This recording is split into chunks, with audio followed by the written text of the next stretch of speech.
Hey, Brandon here. Welcome to the channel and thanks for tuning in. We are back for the week 3 edition of the Future Fantasy Devy Stock Report. My podcast co-host and I, Jason DiRienzo, are going to talk about 6 players today, 2 stock down players and 4 stock up players. These are college players that are going to be future Dynasty assets on our Dynasty teams, on our fantasy football teams.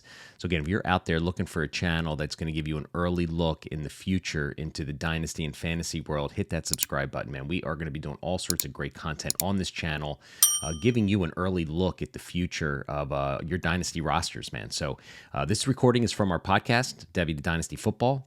Let's get right to it. Enjoy the show.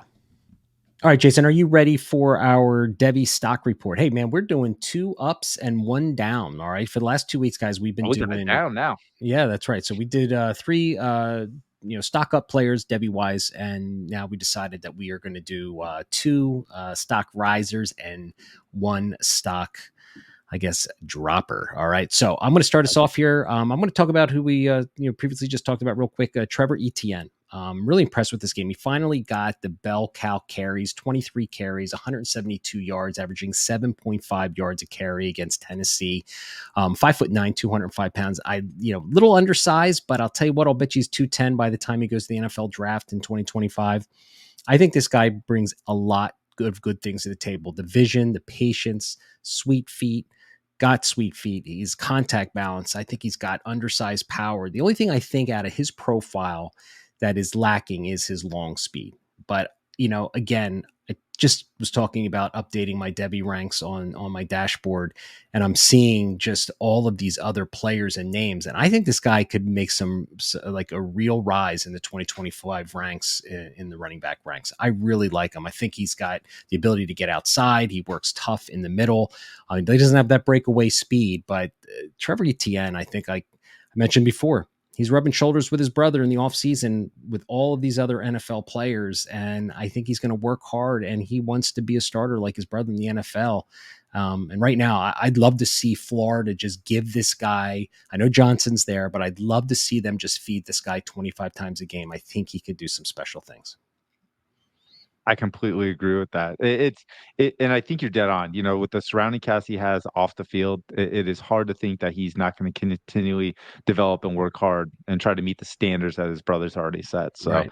yeah, I like him a lot. I'm going to go over to Torrey Horton and just go over a little bit more. So he's 6'2", 190. He's got good size, but what's incredible, and I did not realize this, is I started seeing the speeds come out, and clocked at nearly 23 miles an hour on one of the Whoa. plays in this game.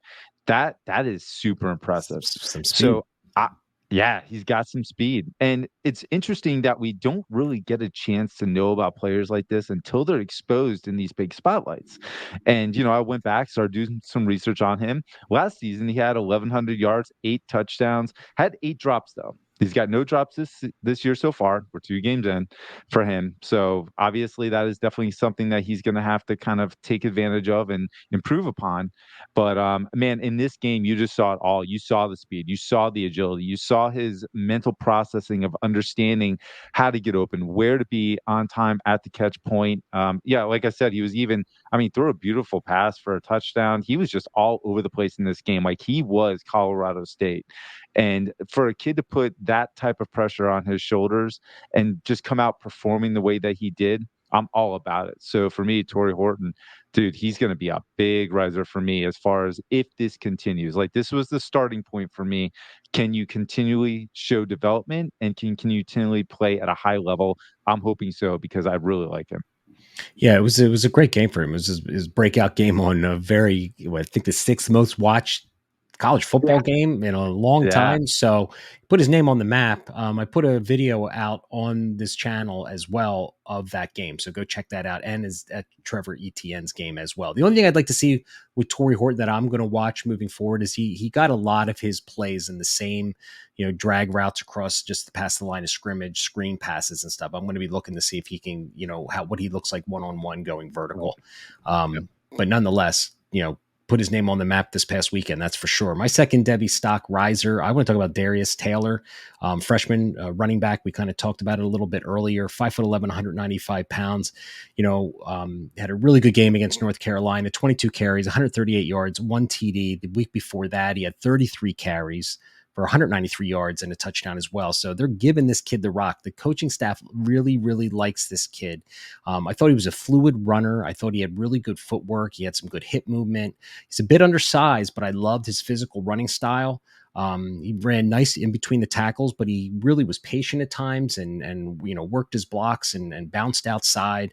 I think it was a great start for a true freshman. I mean, it's his second and third game, and the kid's been killing it in the big stage. So, is he going to end up being an NFL back? I don't know, but 5'11", maybe he can get to 205, 210. He's got 3 years before we're going to see him, in our rookie drafts. But Minnesota loves to feed the rock, and this kid is going to be, if not he's a Devy riser now, but he's going to be a C2C stud. And I think a lot of people are going to be excited to get Taylor on their roster.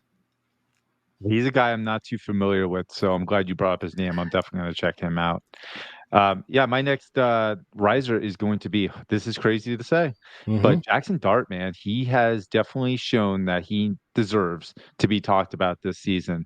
Yep. And what is incredible is that he's bringing the element of running with the ball in his hands and extending plays with his legs.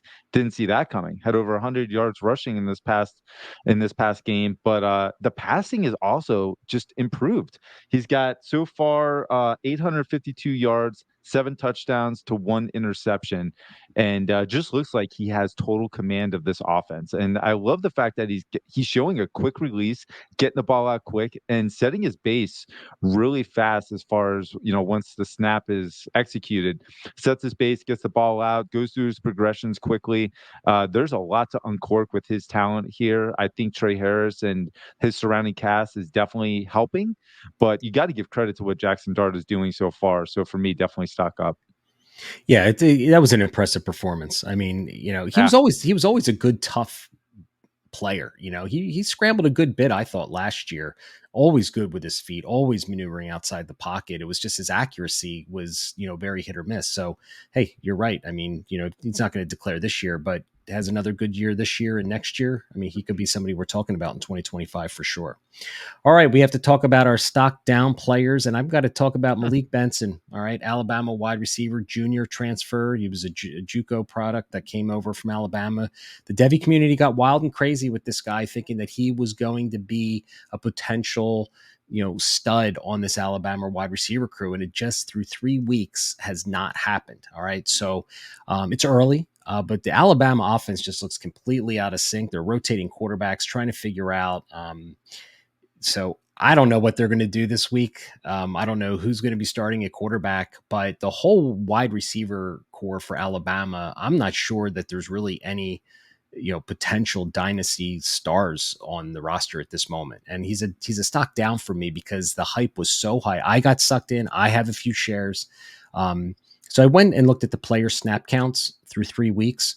Jermaine Burton has 136. Isaiah Bond has 121. And Malik Benson here was number 73. So he's getting the snaps, but he's only had 4 receptions. He's had 6 targets, only 4 receptions and 38 yards in 3 games. So, Milrow, I think, is going to be back under center, which is probably He will.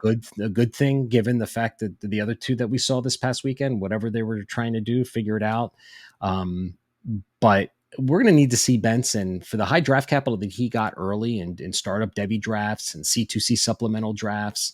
He's got to be a stock down right now. He's just not emerging, and it might take him a little bit of time to get accustomed to the SEC, maybe. Keep an eye on him, but right now he's my stock down player for this week. Right. It's a shame, man. I mean, that USF Alabama game was pretty messy. There was a long delay because of weather. Uh, but that shouldn't play into the fact of, they need quarterback help, but these receivers need to step up and help the quarterbacks if they're not playing up to par. And it should be a shock that my stock down guy is going to be an Alabama player as well. And this is a kid that I do like. It just hasn't unfolded the way I thought it was going to, and that's Jace McClellan. We did a film review on him, and we both came away pretty impressed with just his ability, his movement ability, the agility, the speed, how he understands to create on his own. Have not seen that this year. And sure, sure, the offensive line is terrible, but I don't want to make an excuse for that. I just don't see the next step in development because good running backs can create and find a way to make plays on their own. And I'm just not seeing that. So hopefully this team can turn it around. Hopefully they can gather together and get a hoorah moment going and everybody just kind of comes to form. But for right now, unfortunately, Jace McClellan, for where I had him ranked and where a lot of people have, high hopes for him, I just don't see it unfolding, especially with the way the NFL is viewing the running back position. Yeah, yeah, it's funny. Somebody put a tweet out about the 2018 Alabama depth chart, and I think every one of I those saw players that. is. Did you see Yeah. that? Yeah, like everyone's in the Yeah. NFL. You look at this Adding Jerome roster. Ford to it. Yeah, yeah, exactly. Right, and who's going to get a Yeah. shot with unfortunate news of Chubb's injury. So Nick there you guys Chubb. got it. Yeah. There's four stock up players, four Devy stock up players, and two stock down players. We'll do each one. We'll do this each week here as we go through college football season.